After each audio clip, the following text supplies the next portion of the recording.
You're playing music in a live situation, and it's the liveness that's really the key. There's nothing you can compare to playing a live dance floor, playing a live room, and being right there. The skill is in the seduction, being able to pull people into your vision, pull people into the ideas, and to make the sound art and the sound material attractive enough that people participate socially, dancing. These are kinds of alternate rituals.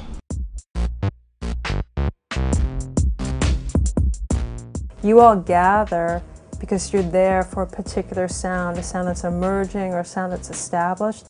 This whole concept of the DJ as a sort of guide for a crowd in a different way than a band could be just kind of interested me. What you're doing sonically during the period that you're doing your set is you're really very, very strongly controlling the room. If you don't lay the vibe down correctly, then more or less you've ruined it for everyone.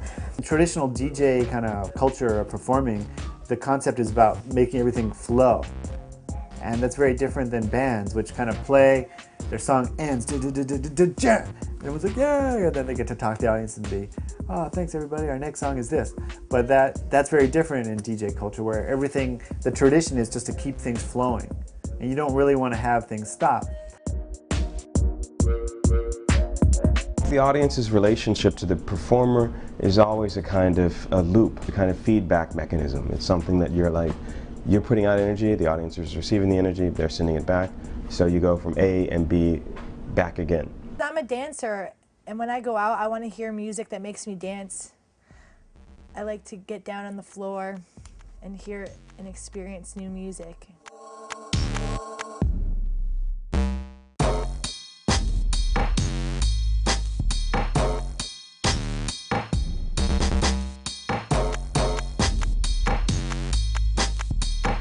When I'm DJing, I really get into it, and I get into the feedback that I get from an audience. They're being entertained, but the artist has to make sure that the process works to communicate with them, you know? When I'm mixing to an audience, they have a big effect on it. If I do a bad mix, they react, and they stop dancing. When you do a good mix, they react the other way. You have to think on your feet and think, which genre could I switch into now, or which style or which tempo could I switch to now that would actually have a positive effect on the audience.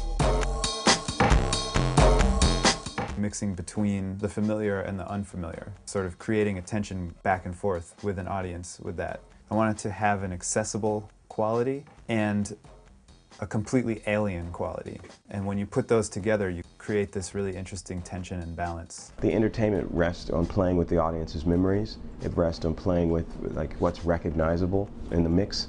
I think you can tell a good DJ by someone who will play classic tracks, people's favorite tracks, as well as playing new tracks and having them experience that and gain knowledge through all of the different kinds of styles that they're playing. You take something which the original context had nothing to do with like the current club culture or whatever kind of what you're going for now, like sound system culture.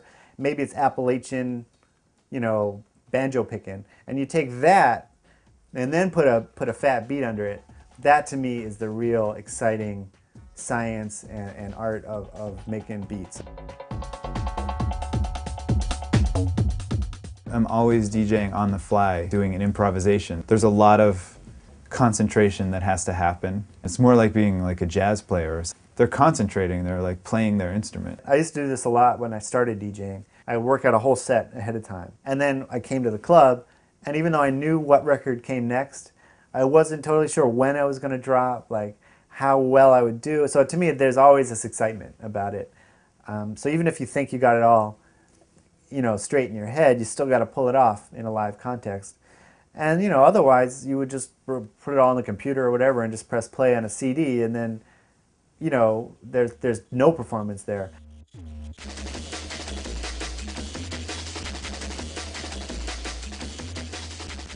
Part of the future of electronic music, or what's happening now in electronic music, is people are playing in a networked way. So you can have jam sessions and kind of gig with people who are physically someplace else.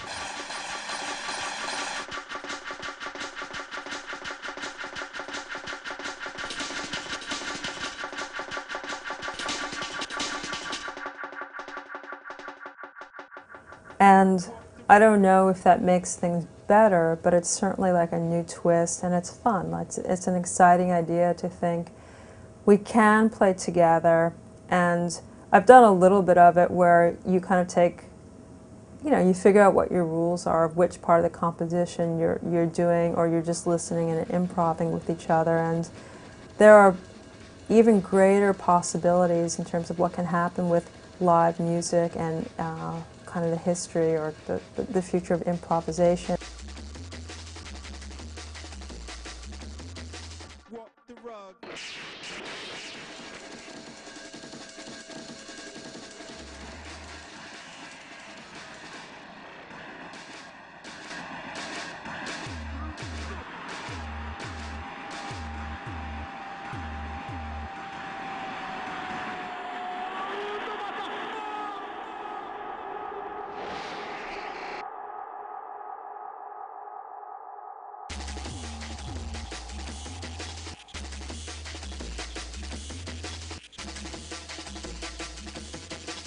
Your illusion and your myth won't fail.